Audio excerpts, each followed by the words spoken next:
शनिवार देर रात जिंसी चौराहे पर नर्मदा की पाइपलाइन फूटने से लाखों गैलन पानी सड़कों पर बह निकला, जिसको लेकर क्षेत्रीय रहवासियों ने शिकायत की। महापौर के निर्देश पर नगर निगम जल प्रभारी अभिषेक बबलू शर्मा मौके पर पहुंचे।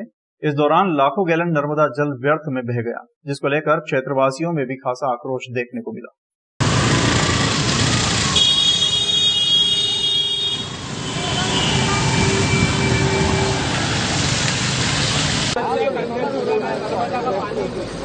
हजारों लीटर पानी परमानेंट इलाज करा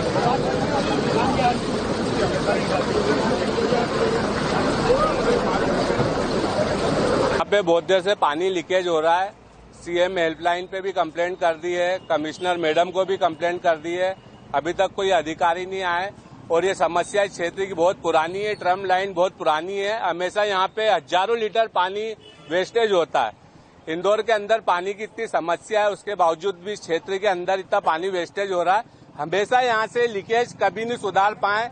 बहुत बड़ी ट्रम लाइन है और भैया ये मतलब 1-2 अधिकारी रिटायर हो गए हैं, उनकी उम्र निकल चुकी जब से लीकेज हो रहा है। ये जिंसी चौराहे पे अभी हाल मुझे खबर मिली, माननीय महापौर जी का मैसेज आया था कि इस तरीके से लाइन फूटी है और आप वहां पर पहुंचो।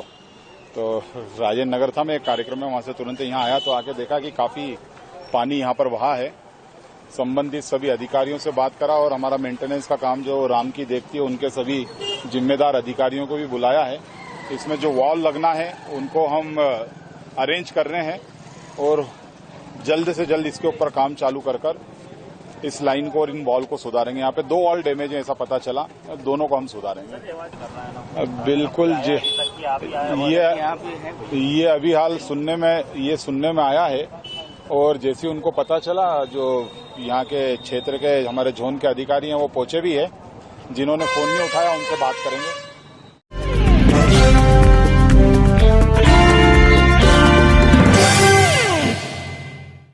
शुक्रवार शनिवार की दरमियानी रात पेट्रोल पंप पर हुई छिंदवाड़ा के छात्र की हत्या का खुलासा हो गया है।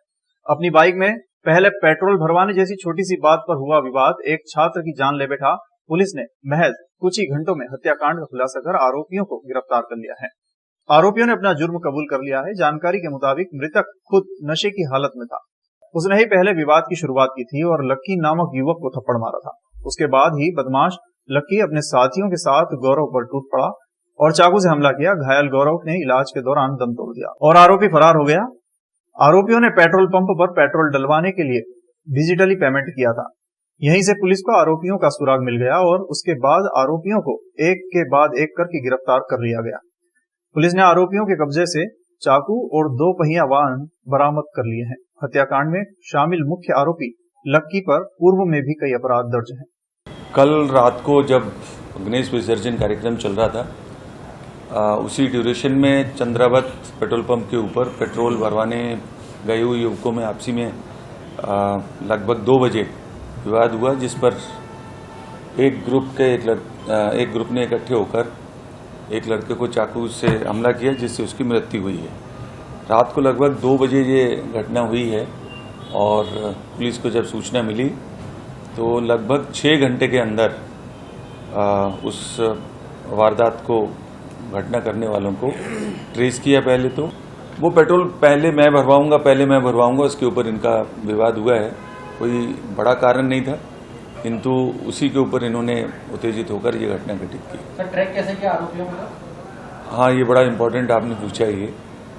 इसके लिए तकनीकी तौर पर हमारे जो टीआई साहब हैं और इनकी टीम है, इन लोगों ने उस चीज़ को निकाला कि उन्होंने ऑनलाइन जो पेमेंट किया था पेट्रोल भरवाने का आरोपी पक्ष ने, उसके आधार पर इन्होंने पता किया वो लोग कौन है और फिर उनको ट्रेस किया और साथ में फिर इन्होंने सीसीटीवी फुटेज की भी हेल्प ली है। इसमें सबसे महत्वपूर्ण बात यह है कि विजयनगर थाना प्रभारी और इनकी टीम रविंद्र की जितना तारीफ की जाए उतना कम है।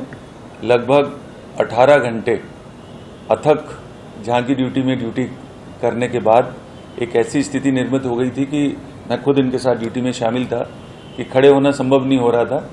उसके बाद भी जब ये घटना की सूचना मिली और जिस तत्परता से हमारे थाना प्रभारी और उनके स्टाफ ने इस मर्डर को चंद घंटों के अंदर ही पहुंच के ट्रेस किया है और सबको हिरासत में लिया है। उसकी जितनी सराहना की जाए उतनी कम है।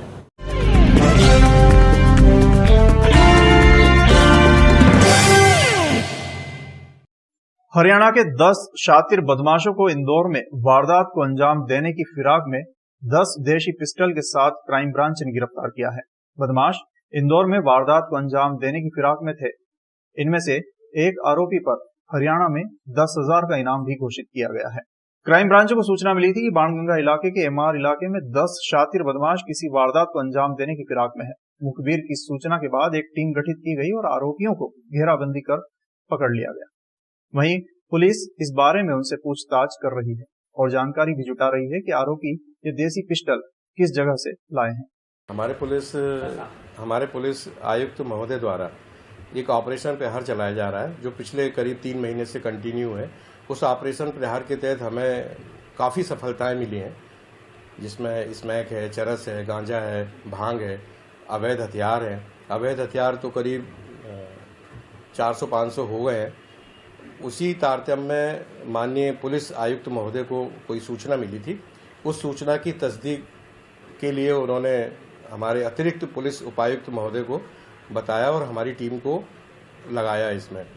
तो जो सूचना थी वो करीब 2 गाड़ियों से आने की थी बदमाशों की, जो कि हरियाणा के बहुत सातिर बदमाश हैं, शार्प शूटर भी हैं। तो वो सूचना पे हमको माननीय पुलिस आयुक्त महोदय ने बहुत अच्छी तरीके से ब्रीफ किया कि उनको कैसे पकड़ना है। उनके द्वारा जो ब्रीफ किया गया वो हमारे बहुत काम आया और हमने अपनी टीम के साथ उनकी दोनों गाड़ियों को, जो जिसमें शार्प शूटर थे, दोनों गाड़ियों को अवैध हथियारों सहित पकड़ लिया। जिसमें से एक प्रथम दृष्टया वो है विक्रमजीत, जिसपे हरियाणा से 25,000 रुपये का इनाम है, लेकिन ऐसी जानकारी है कि उस पर इनाम 40,000 रुपये का है। उसमें विक्रम, कुलदीप, निखिल, जगजीत, जशवंत, संदीप और मनदीप, इस तरह से ये 7 लोगों को हमने गिरफ्तार किया है, जिनसे 10 पिस्टल मिली हैं। इनमें से एक आरोपी ने दिन दहाड़े कैनरा बैंक में रॉबरी की थी वहाँ हरियाणा में, उसे भी अरेस्ट किया है और बाकी 302 में फरार थे, उनको भी सबको अरेस्ट किया। टोटल 7 आरोपी हैं। सर, ये सभी आरोपी कहाँ से फरार थे? ये हरियाणा जींद से फरार थे। यहाँ पर हत्या करने के सर किस लिए आए थे यहाँ पर? ये पतारसी कर रहे हैं, लेकिन ऐसा प्रतीत होता है कि कोई वारदात करने की नियत से तो ये थे, जो कि इतनी दूर से यहाँ इंदौर आए। सर, क्या अनुमान लगाया जा सकता है कि इंदौर शहर के किसी बड़े कारोबारी को निशाना बनाने वाले थे आने वाले दिनों में? इस तरह की वारदात से इनकार भी नहीं किया जा सकता, लेकिन पतारसी कर रहे हैं। बाणगंगा पुलिस गहन पूछताछ कर रही है। सर, हरियाणा में किस वारदात को अंजाम देके फरार हुए थे? कौन व्यक्ति था वहाँ का? इन्होंने एक ठेकेदार की हत्या की थी, ठेकेदार की हत्या करके फरार थे और एक बैंक में डकैती डाली थी। सर, इंदौर